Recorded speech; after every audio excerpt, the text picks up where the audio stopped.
வருங்கால டாக்டர்களுக்கு வணக்கம். இன்றைக்கி நம்ம சேனல் என்ன பார்க்க போகிறோம் பார்த்தீங்கன்னா, உங்களுக்கான ஒரு அரிய வாய்ப்பு தான். நீட் எக்ஸாம் ஆரம்பித்தாச்சு. ஸோ இந்த நீட் எக்ஸாமுக்கு அப்ளை பண்ணுறவங்க உங்களோட ஆதார் கார்டு, அதில் இருக்கிற பேர், மார்க் ஷீட்டில் இருக்கப்படி இருக்கான்னு பார்த்துக்கோங்க.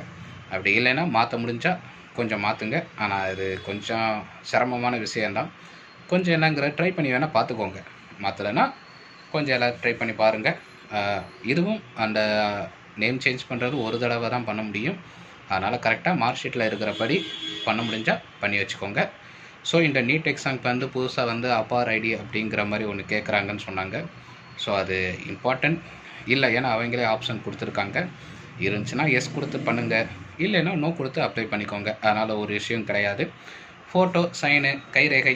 இந்த கைரேகை பார்த்திங்கன்னா உங்களுக்கு 10 விரலுமே வைக்கணும். லெஃப்ட்டு ரைட்டு 2 ஹேண்டில் இருக்கிற ஃபிங்கர்ஸுமே வைக்கிற மாதிரி இருக்குது. ஸோ அதை கிளியராக பார்த்துக்கோங்க. Photo, post card size, passport size எல்லாமே எக்ஸ்ட்ராவே எடுத்து வச்சுக்கோங்க. ஏன்னா ஸ்கேன் பண்ணி ஏற்றினாலும் அது ஃபோட்டோ ஒட்ட வேண்டியது வரும். அதுக்கடுத்து கவுன்சிலிங் போகிறப்பையும் மெடிக்கல் கவுன்சிலிங் ஒன்று இருக்குது, எம்சிசி. அதுக்கு நீங்கள் போகிறப்பனாலும் அதே ஃபோட்டோ தான் வேணும். ஸோ அதனால் எக்ஸ்ட்ரா கூட எடுத்து வச்சுக்கோங்க, ஒன்றும் தப்பு இல்லை, எப்போனாலும் யூஸ் ஆகும். அந்த ஃபோட்டோவில் பார்த்தீங்கன்னா உங்களோட பேர், ஃபோட்டோ எடுத்த தேதி அதை கரெக்டாக ஃபில்லப் பண்ணிக்கோங்க. மார்க் ஷீட்டில் இருக்கிறபடி பேர் வேணும்.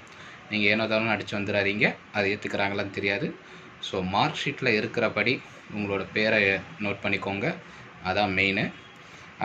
மற்றபடி உங்களோட அட்ரஸ் ப்ரூஃபு பார்த்தீங்கன்னா உங்களுக்கு இருக்கும். ஸோ அதை கரெக்டாக இருக்கான்னு பார்த்துக்கோங்க. ஏன்னா நீங்கள் கொடுக்குற அந்த பர்மனெண்ட் அட்ரஸ்ஸு, ப்ரெசன்ட் அட்ரஸ் ரெண்டுமே நீங்கள் ஒரே இதாக இருந்துச்சுன்னா அந்த ஐடி ப்ரூஃபு உங்களோட ஆதாரில் இருக்கணும்.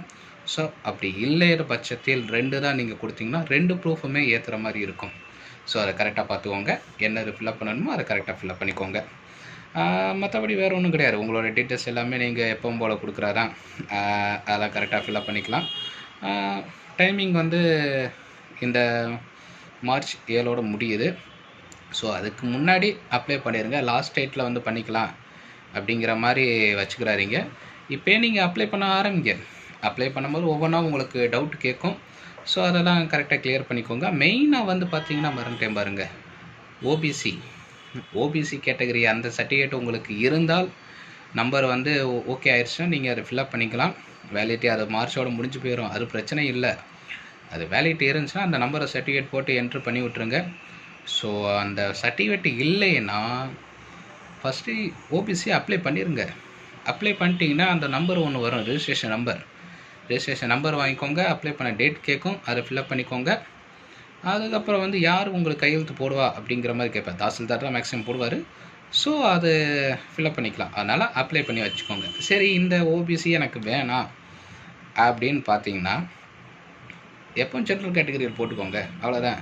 என்ன கொஞ்சம் விழுந்து படிக்க வேண்டியது, கொஞ்சம் உட்காந்து படிக்கணும், அவ்வளோதான் வித்தியாசம் ஓபிசிக்கும் ஜென்ரலுக்கும், வேறு ஒன்றும் கிடையாது. ஸோ இந்த மார்க் ஷீட்டு எல்லாமே கரெக்டாக கையில் வச்சுக்கோங்க. 10th மார்க் ஷீட்டு எல்லாம் வச்சுக்கோங்க.